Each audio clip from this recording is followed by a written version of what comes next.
This is the story of my bucket list ride on my month-old Riese Müller Supercharger GT.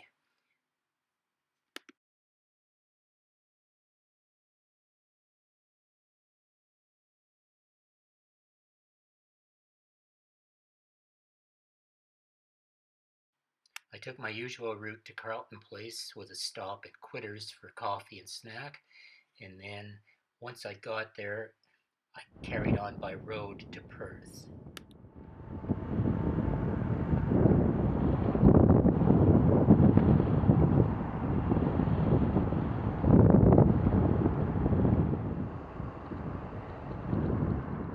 Perth was to be my destination for the day, but before I settled in, I had a nice lunch at Wildfire Barbecue, had a look around the town, and especially looked at the Great War Memorial Hospital where I'd once been an emergency patient when I was parachuting at the now defunct Perth airport.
The start of the Trans-Canada Trail starts a little bit west of Perth off Highway 7. It's a little hard to find, but after I went up a little side road and went along the highway for a short distance, I found the entrance, not very well marked on the side, and entered it to start the trail ride.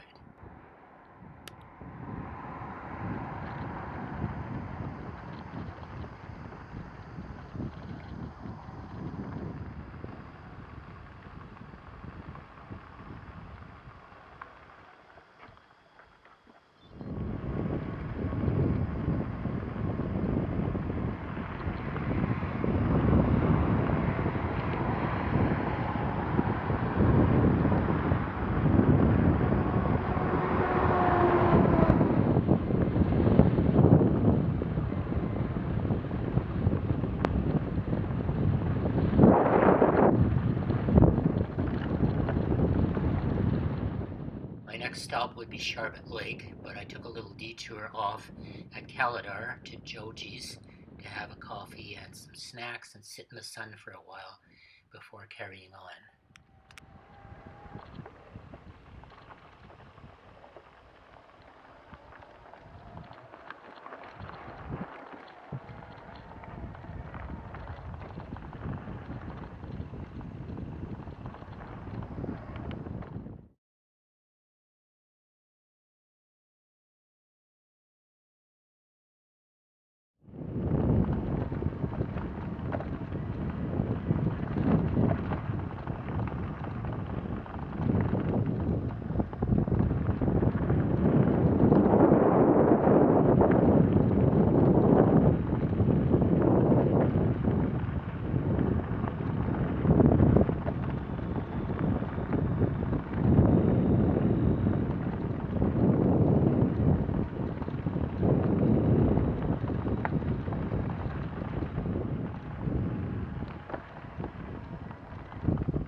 inn in Sharbot Lake didn't open until 11, so I went and got some groceries and had a snack and ate it in their parking lot. Had a bit of a look around, and when 11 o'clock came, I managed to get a room and park my bike right on the deck overlooking the lake.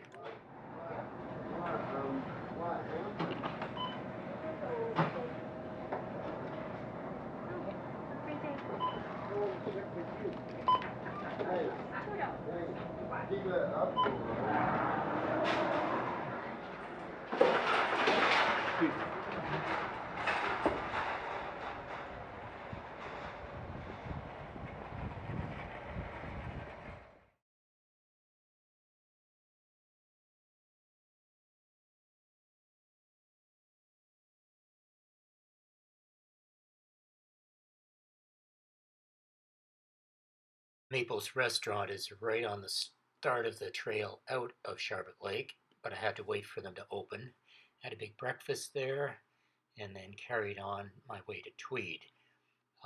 It was going to be trail day in a couple of days, but of course, like most things, I miss the next event by either a day or two, either way.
A note on the trail, most of it's pretty good. I find that where it has to cross a swampy area, they put a lot of large gravel, sometimes loose, and it's a bit of a tough time getting through it. I certainly don't think a road bike would make it very easily at all. And then you get other places where it's hard packed cinder and you can really fly.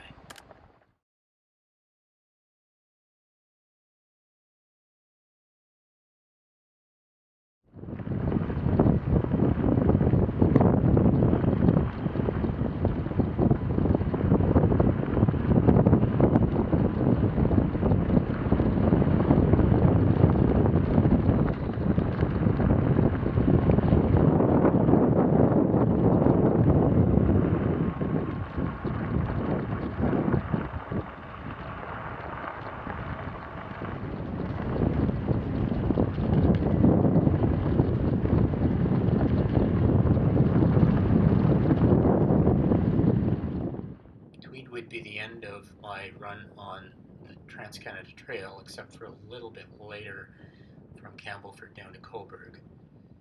When I got to Tweed, I was happy to get a room in a motel right by the lake, and they had a charger on an outlet on a post that I could use right away, and even suggested that I bring my bike inside, as most of the motels would do, so I was happy with that.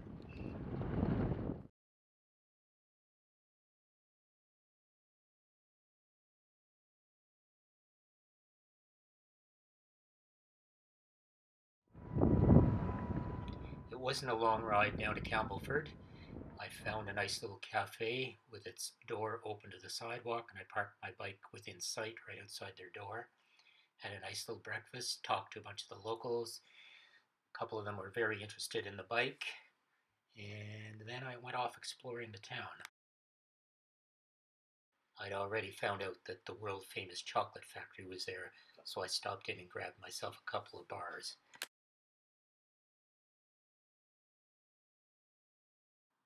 I found myself on another little section of the Trans-Canada Trail on my way down to Coburg from Campbellford, and it was quite sandy, but I managed to make it through.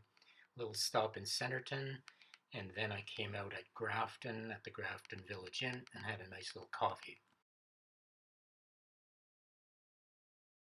Coburg was the only place where I had a little trouble finding a place to stay, but I managed to find the last room, the jacuzzi room, in the second motel I tried. I started out for Whitby, but had breakfast in Port Hope first at Coffee Public.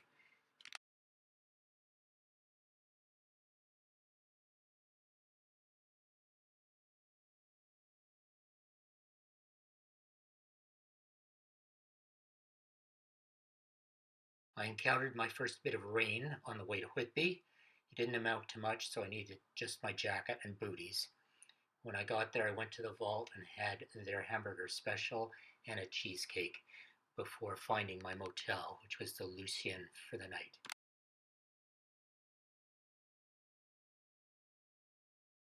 My Verb camera wouldn't charge anymore, so I don't have any more video. But I did have a terrible time on Danforth trying to get back to the trail in early morning commuting. Nobody would give an inch. Branched off the waterfront trail into some suburban trails, made my way through some rather quiet downtown Toronto streets, and finally ended up at my friend's place near St. Clair, where I would spend the next 3 nights before returning to Ottawa.